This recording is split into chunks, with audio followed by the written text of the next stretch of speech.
Yep, another video. Sitting here in a hammock, just watching the sunset. This a while ago, it's pretty nice. But I decided to make the video because I'm still salty. And I've been trying not to be salty, but I still am. So I'm salty over an election that just went. I'm salty that I lost my patriotism over it. Every time I see a flag, I'm just like, fuck. I'm salty that my Constitution wasn't there for me. I watched it all just turn to shit. I'm still salty about, like, these things still piss me off, right? Well, you might ask, somebody might say, Tony, what do you mean? You lost your patriotism? What do you mean the Constitution shit? What the fuck do you mean by that, Tony? I will tell you, that's a really good question. I am so glad you asked that.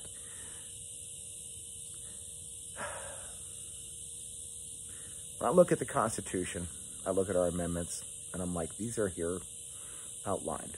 There are certain inalienable rights that are endowed to me by my Creator. That means that they weren't given to me by my government.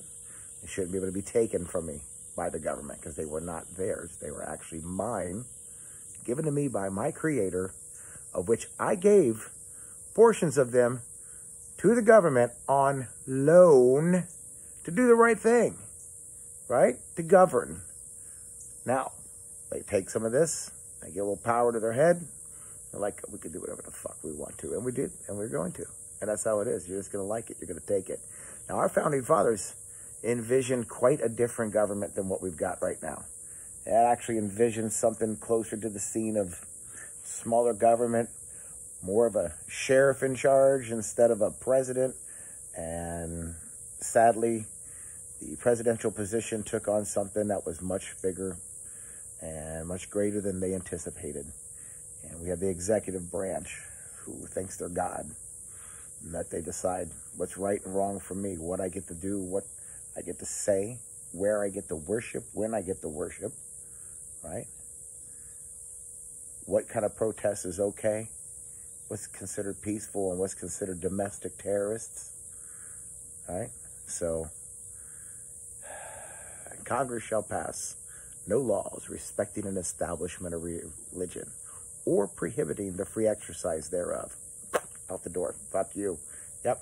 Corona came along and said, no, we're going to close down the churches, but we're going to keep the casinos open. We're going to keep the pot shops open and the bars because those are essential workers. But the churches, we got nothing for you. Sorry, you got to go. Right? So Congress shall pass no laws respecting an establishment of religion or prohibiting the free exercise thereof. Right? Bye. See ya. Riverdale. Okay, that was kind of close. All right. Or prohibiting the free, so Congress shall pass no laws respecting the establishment of religion or prohibiting the free exercise thereof or abridging the freedom of speech. I don't know about you, but we got censored. I got censored on Facebook. I got censored on YouTube. I got censored by the government. I got censored that if I was to say anything about the coronavirus or where it may have come from, oh, hell broke loose and fist and fury came coming down, knocking you out. We got fact checks. We got all kinds of stuff. And then the government tell you fake news. We gotta fight this disinformation.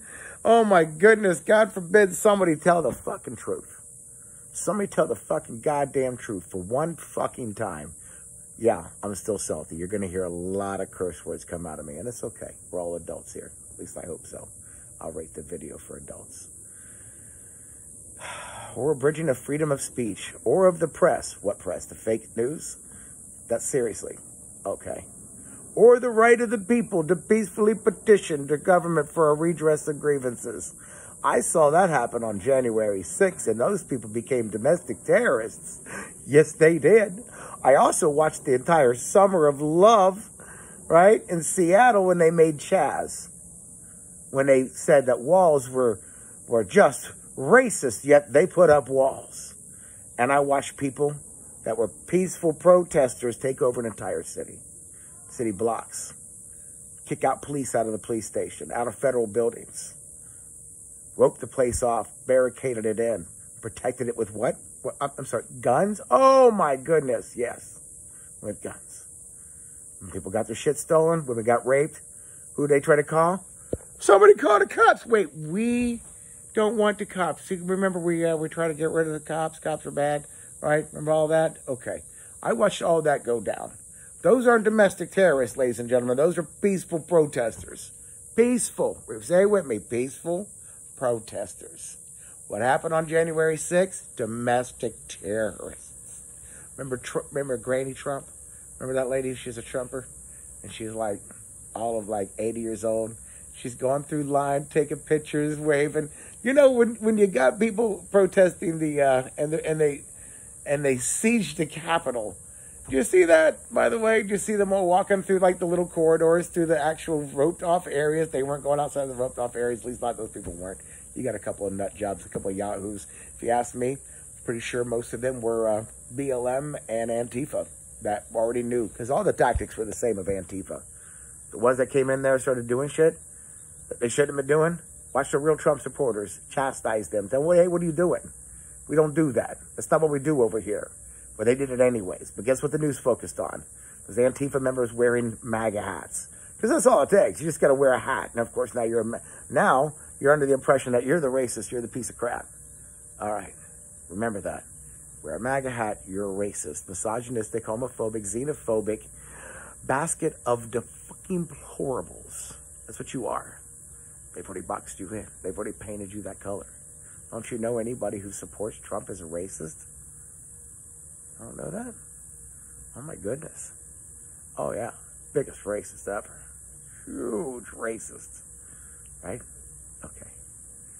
So, then I'm watching them print trillions upon trillions and trillions and trillions of dollars to pay for what? Oh, we need it for COVID. You do? For who? COVID? Oh. Oh, okay. For the people, right? For the people that it's hurt. For the people that actually, you know, that you shut down and took away their jobs and told them to go home and stay in place for 2 weeks just to slow the curve. While you kept Walmart open, but you closed down the local little shops. You know, the ones that actually were there, the mom and pop shops, the ones that have been in the community for like the last 30, 35 years, maybe longer. You shut those guys down. But you kept Walmart open because they're essential. Let's not forget about that essential thing. But then you sent them all home. Stay in your house, confined. Don't touch anybody.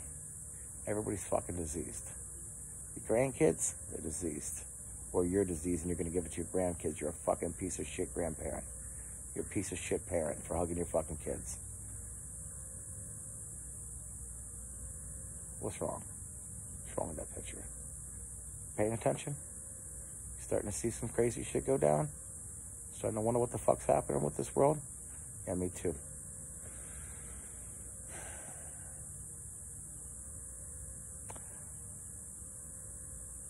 I'm watching a tyrannical government get away with some amazing shit, and nobody's fucking saying anything. All the patriots speak up, and you get on the list. You want to fly? You see your grandkids? Don't be a domestic terrorist. Did you know that my bank, Bank of America, the devil, the fucking devil themselves, straight up the devil. You know what they did?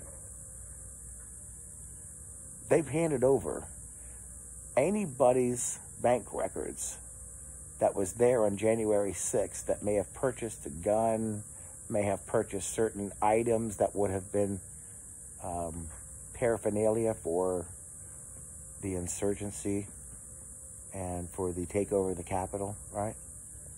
They're like, hey, you guys need this shit? You guys want all of our private information of our customers? Yeah, we got that for you. We got your back, buddy.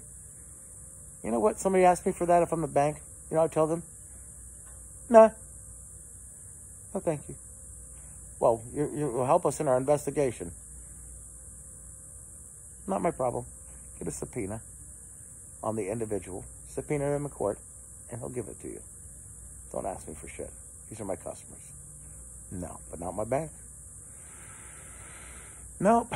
They were comfortable with just handing that information over. Want to know why I'm divorcing the banks? And I know it's not going to be overnight. It's not going to be tomorrow. It's a process. It's going to be a long breakup. And it's, you know, and the thing is, it's one of those breakups where it's It's not me, it's you. It's you. And I don't even want to remain friends. I don't even like you as a friend. I don't want to be a part of the legacy banks no more. I know crypto's coming to a spot where 95 to 99% of every transaction that I've been going through and relying on the legacy bank to do, I can do through crypto. Need a loan? DeFi, baby. Need to do a transaction?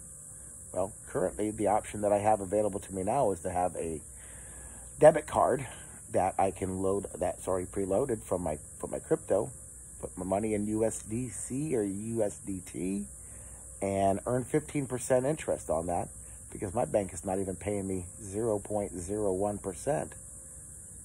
In fact, if I don't keep $3,000 in my account at all times on a daily account, then I have to pay a fee. Not crypto. Nope. But anywhere I can spend Visa, MasterCard, I can use my crypto.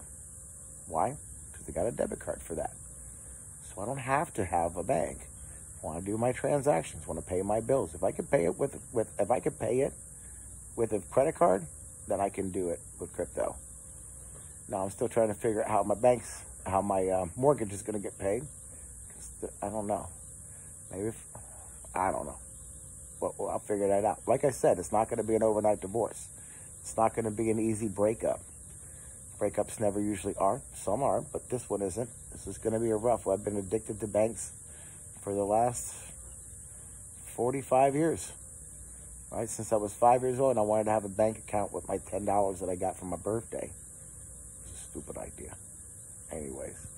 But you don't know any better, because that's what you're told. You're told to do that because your parents told you to do that. You know what my mom and dad taught me about credit? You got to have good credit to get anywhere in this world. You got to play nice with the banks. Play nice with the banks, and all these doors will be open up to you. Okay. That's true. Some doors will be open up to you. They're the legacy bank. They set it up so that was the way it's going to work. It's not my mom and dad's fault. That's the life that they grew up in. That's the world that they lived in. You got to play nice with the banks, so the banks fuck you by giving you a bad credit score. If you screw them, they screw you back. So there it is. Well, guess what? That's really poor mentality. It's poverty mentality. I'm not going to get rich by borrowing money. It's just not. It's not going to happen. It's like cutting the end of a blanket off and sewing it to the top to think you're going to get extra blanket.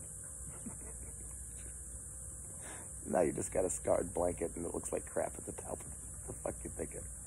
You know it's not going to work, right? Don't you know that? Anyways, so here we sit. August something, 21st, 22nd, 2021.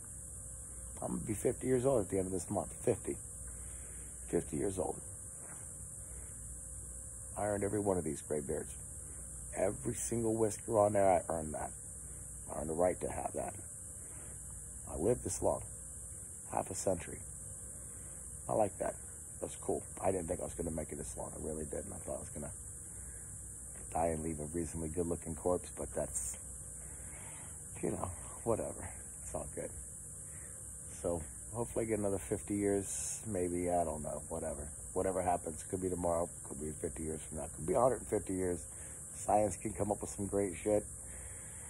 I can start printing up some organs, right? You know what I'm saying?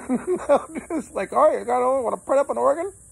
Well, you know, the thing is, you know, the fucking irony of all that is it'll probably be a product only sold at Walmart, and I don't shop at Walmart.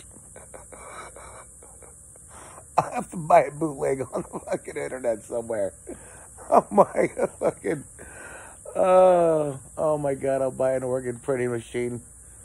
As long as it don't come from China, we're going to be all right, okay? So, listen, we need some ingenious people now, because we're living in some hard times. You know how it got to be hard times? That's a good question. I'm going to tell you. Here it is. You ready? All right. It's real simple. It starts like this. Hard times creates hard men. Hard men create softer times. Softer times create softer men. Softer men create hard times. Hard times create harder men. Harder men create easier, softer times. Softer times makes for softer men. It's a vicious fucking cycle. Just how it goes. I'd say, so, if I can write about this time right now, I'd say something about skinny jeans, but I thought about it. And reality is, man, I fucking wore parachute pants in the 80s. I wore MC Hammer pants in the 90s. Who am I to say shit about skinny jeans? I will say, looks kind of fruity. Just gonna say it. I see a lot of guys wearing it. I'm just like, damn, your ass looks good in that.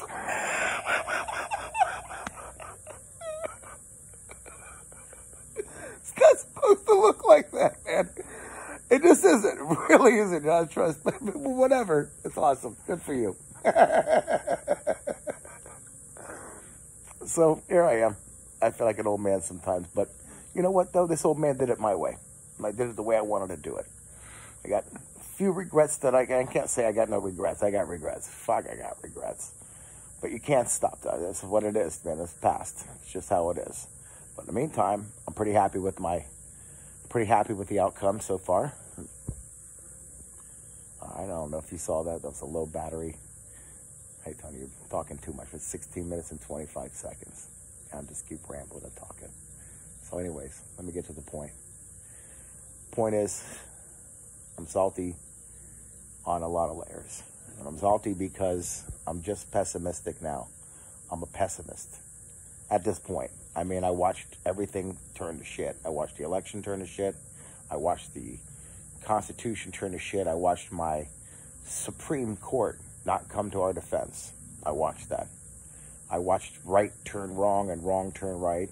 I watched a country turn their backs on police officers for a handful of incidences that doesn't incorporate the entire system.